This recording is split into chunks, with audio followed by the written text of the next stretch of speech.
ಎಲ್ಲಾ ಹಾನಿಯಿಂದ ಕೂದಲನ್ನು ರಕ್ಷಿಸುತ್ತೆ. ಬರೀ Amrit noni reach root premium hair oil.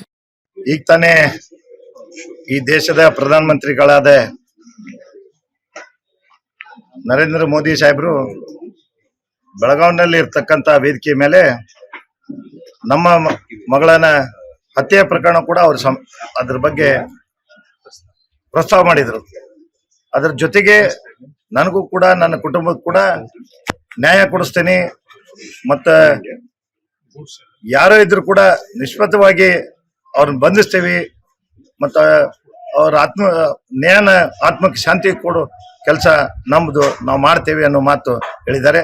ಅದಕ್ಕೆ ನಾವು ನಮ್ಮ ಕುಟುಂಬದಿಂದ ಮತ್ತು ಹೋರಾಟಗಾರರಿಂದ ಮತ್ತೆ ಎಲ್ಲ ಮಠಾಧಿಪತಿಗಳಿಂದ ಎಲ್ಲಾ ಸಮಾಜದ ಮುಖಂಡರದ ಹೋರಾಟ, ಎಲ್ಲಾ ವರ್ಗದ ಹೋರಾಟಗಾರರಿಂದ ಈ ಒಂದು ಮಾತು ಬಂದಿದೆ. ಅದಕ್ಕೆ ನಾ ಪ್ರಥಮವಾಗಿ ನರೇಂದ್ರ ಮೋದಿಜಿಗೆ ಮತ್ತೆ ಹೋರಾಟಗಾರರಿಗೆ ಕೂಡ ನಾವೊಂದು ಇದನ್ನ ಮಾತು ಬಂದಿದ್ದಕ್ಕೆ ಅವ್ರಿಗೂ ಕೂಡ ಖುಷಿಯನ್ನು ಪಡಿಸ್ತೀವಿ.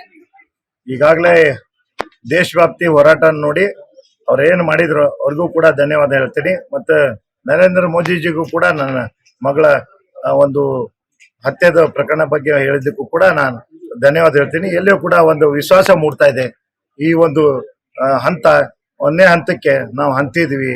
ನರೇಂದ್ರ ಮೋದಿಜಿ ಅವ್ರ ಹೆಸರು ಬಾಯಲ್ಲಿ ನನ್ನ ಮಗಳ ಹೆಸರು ಬರ್ತೈತೆ ಅಂದ್ರೆ ಎಲ್ಲೋ ಒಂದ್ ಕಡೆ ನನಗೆ ನ್ಯಾಯ ಸಿಗುವಂತ ವ್ಯವಸ್ಥೆ ನಡೀತಾ ಇದೆ ಅಂತ ನಮಗ್ ಅನ್ಸ್ತಾ ಇದೆ. ಅದರಿಂದ ಈಗ ಮತ್ತೆ ಅಮಿತ್ ಶಾ ಜಿ ಕೂಡ 1ನೇ ತಾರೀಕಿಗೆ ವಿಸಿಟ್ ಅನ್ನು ಮಾಡ್ತಾರಂತ ಕೂಡ ಕೇಳಿದ್ದೇನೆ.